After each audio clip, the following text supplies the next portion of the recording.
Film की शुरुआत में हम कुछ सिपाहियों को देखते हैं जो एक जंगल में किसी चीज को तलाश कर रहे थे, लेकिन वो बहुत ज्यादा भूखे होते हैं और लकीली उन्हें वहां पर एक भेड़ मिल जाती है। वो उसको पकड़ने के लिए भागते हैं, लेकिन वहां पर एक फंदा लगा हुआ था और वो उसमें फंस जाते हैं। वो इस बात से बिल्कुल अनजान थे कि यहाँ पर किसने फंदा लगाया है और तभी पूरे जंगल में सन्नाटा छा जाता है। परिंदे डर कर पेड़ों से उड़ जाते हैं। ये देखकर वो सारे सिपाही बहुत ज्यादा डर जाते हैं, लेकिन एक लड़का जल्दी से उस फंदे को काट लेता है और वो दोनों बाहर आ जाते हैं। तभी उन्हें किसी चीज की आवाज आती है और वो सारे सिपाही वहां पर चुप जाते हैं। और ये आवाज दरअसल एक जायंट के चलने की होती है जिसका कद पेड़ों से भी बड़ा था। वो वहां पर आता है और उस भेड़ को जिंदा ही खा जाता है। ये देखकर उन सब की आंखें फटी की फटी रह जाती हैं, लेकिन वो जायंट एक सिपाही को देख लेता है जो पेड़ के पीछे छुपा हुआ था और वो जायंट पेड़ को जड़ से उखाड़ लेता है। ये देखकर वो सिपाही बहुत ज्यादा डर जाता है और वहां से भाग पड़ता है, लेकिन वो जायंट उसको पकड़ लेता है और उसे बड़े गौर से देखने लगता है। ये देखकर एक दूसरा सिपाही उस पर हमला करता है, लेकिन उस जायंट को वो तलवार एक सुई की तरह चुभती है और वो जायंट दोनों सिपाहियों को पकड़ लेता है और अपने साथ ले जाता है, लेकिन बाकी सिपाहियों की जान बच जाती है।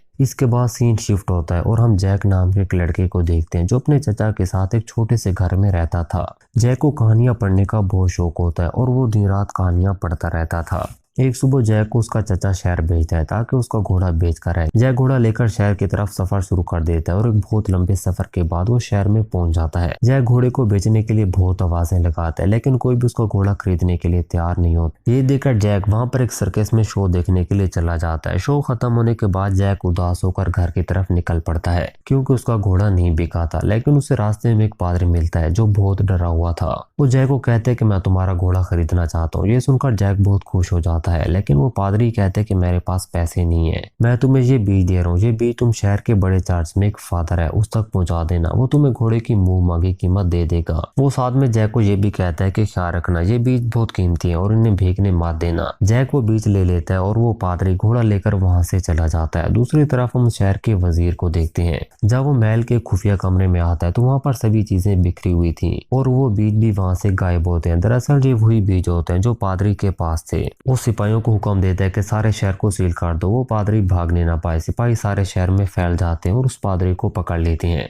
दूसरी तरफ हम जैक को देखते हैं जो वापस घर आ गया था। उसे अपना चाचा कहता है कि जैक, ये तुमने क्या किया है? घोड़े के बदले में बीज लेकर आ गए हो। तुम्हें उस पादरी ने चूना लगाया है। और वो गुस्से में उन बीजों को नीचे फेंक देता है। जैक जल्दी से उन बीजों को उठा लेता है, लेकिन एक बीज फ्लोर से नीचे गिर जाता है। दूसरी तरफ हम उसी वजीर को देखते हैं जो उस पादरी को बहुत सख्त सजाएं देता है, लेकिन वो बीजों के बारे में कुछ नहीं बताता।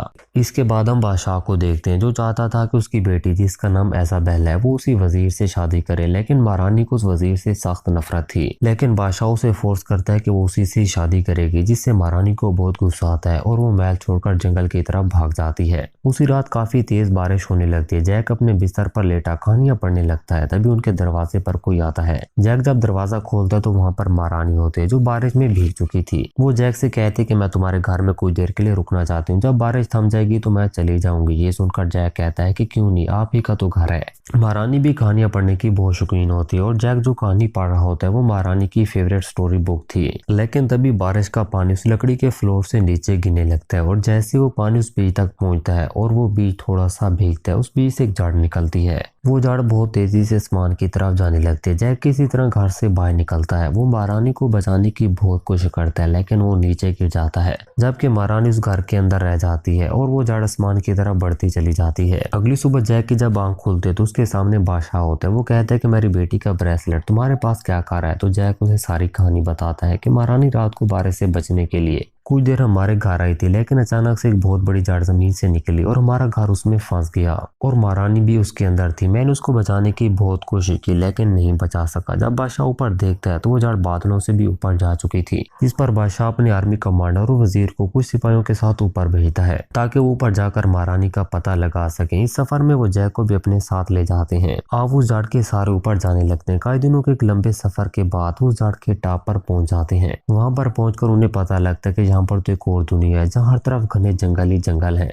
उन्हें वहां पर महारानी के पैरों के निशान भी मिलते हैं और उन निशानों का पीछा करने लगते हैं। आर्मी कमांडर और सिपाही आगे होते हैं जबकि जैक और वो वजीर पीछे होते हैं। मौका देकर वजीर और उसका नौकर जैक पर चाकू तान लेते हैं और उससे वो बीज ले लेते हैं और साथ में वो जैक को धमकी भी देते हैं कि अगर तुमने इस बारे में किसी को भी बताया तो हम तुम्हें मार देंगे। लेकिन जैक एक बीज छुपा लेता है और उसे अपने लॉकेट में रख लेता है। अब वो 3-3 का ग्रुप बनाकर जंगल में फैल जाते हैं, लेकिन जिस ग्रुप में जैक होता है जिसे आर्मी कमांडर लीड कर रहा था, उन्हें जंगल में एक जायंट देख लेता है और उन्हें पकड़ लेता है। और ये सीन हमने मूवी की शुरुआत में भी देखा था, लेकिन जैक किसी तरह से बच जाता है और वो जायंट का पीछा करने लगता है। दूसरी तरफ हम वजीर को देखते हैं जो एक सिपाही को नीचे धक्का दे देता है, लेकिन तभी वहां पर एक जायंट आता है और उसकी आंखों के सामने उसके दोस्त को खा जाता है। इसके बाद वो वजीर पे हमला करने लगता है, लेकिन तभी वजीर अपने बैग से एक जादुई ताज निकालता है जिसे आज से कई हजार साल पहले एक बादशाह ने जायंट के दिल को जलाकर बनाया था। जैसे वो जायंट ताज को देखते हैं वो वजीर के सामने झुक जाता है। अब वजीर वो ताज पहनकर जायंट के किले में आ जाता है जहाँ सारे जायंट उसे देखकर सीधा करने लगते हैं। वजीर उन जायंट के बादशाह को अपने सामने झुकने के लिए कहता है। वो जायंट वजीर के सर पर वो ताज देखकर झुक जाता है और उसके ऊपर चढ़कर वजीर तख्त पर आ जाता है और उन्हें कहता है कि मैं आज से तुम्हारा बादशाह हूँ और तुम्हें मेरा हुक्म मानना होगा। हम कल सुबह जमीन पर उतरेंगे और इंसानों पर हमला करेंगे ताकि मैं जमीन का भी बादशाह बन जाऊं। उन जायंट्स ने वहां पर महारानी को भी कैद किया हुआ था और साथ में आर्मी कमांडर भी होता है। ये देखकर वजीर कहता है कि तुम इन्हें पकाकर खा सकते हो, लेकिन जैक उस जायंट का पीछा करते हुए वहां पर पहुंच जाता है। एक जायंट आर्मी कमांडर को पकाकर खाने वाला होता है, लेकिन जैक एक बड़ा चाकू उसके ऊपर गिराता है जिससे उसकी मौत हो जाती है। अब वो दोनों महारानी को आजाद करवा लेते हैं और वहां से भाग जाते हैं। वो जाड़ तक पहुंच जाते हैं ताकि नीचे जमीन पर उतर सके, लेकिन वहां पर एक जायंट पहरा दे रहा होता है जो गहरी नींद में था। जैक उसके हेलमेट के अंदर शहद का छत्ता डाल देता है और जैसे उसे मक्खियां काटती हैं वो नीचे जमीन पर आ गिरता है।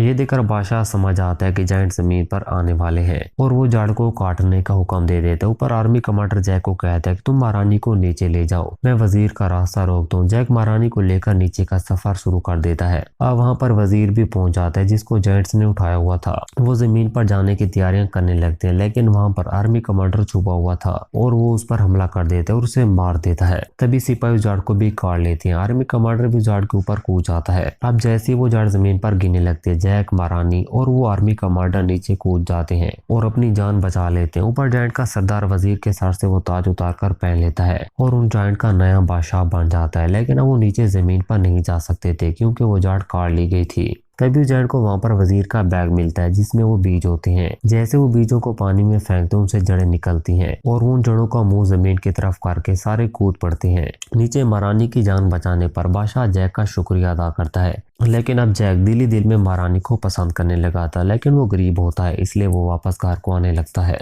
लेकिन तभी उसे वो जड़ें दिखाई देती हैं जो जमीन की तरफ आ रही थी। ये देखकर वो बादशाह की तरफ भागता है और उसे बताता है कि जायंट जमीन पर आ चुके हैं और तभी जायंट उनका पीछा करते हुए वहां पर आ जाते हैं और जो भी उनके रास्ते में आता है उसे मारने लगते हैं। बादशाह सभी लोगों को कहता है कि तुम जल्दी जल्दी से महल की तरफ भागो। वो बड़ी मुश्किल से महल के अंदर पहुंच जाते हैं और महल का दरवाजा बंद कर देते हैं, लेकिन वो जायंट महल पर हमला कर देते हैं और महल को तबाह बर्बाद करने लगते हैं। ये देखकर बादशाह जैक और महारानी को महल के खुफिया रास्ते से बाहर भेज देता है जो महल से दूर जाकर निकलता था ताकि कम से कम उन दोनों की जान तो बच जाए। दूसरी तरफ सिपाही जायंट्स का डटकर मुकाबला करते हैं, लेकिन जायंट की तादाद ज्यादा होती है। जैक और महारानी वहां से निकलने वाले होते हैं, लेकिन जायंट का सरदार उनका पीछा करते हुए वहां पर आ जाता है और सूंघकर उन दोनों का पता लगा लेता है और उन्हें पकड़ लेता है। उन दोनों को खाने वाला होता है, लेकिन जैक के पास जो बीज होता है वो उसके मुंह में डाल देता है जिससे एक जाड़ उसके अंदर से निकलती है और उसके टुकड़े टुकड़े हो जाते हैं। जैक को वहां पर उसका ताज भी मिलता है। दूसरी तरफ वो जायंट दरवाजा तोड़ लेते हैं और महल के अंदर आ जाते हैं,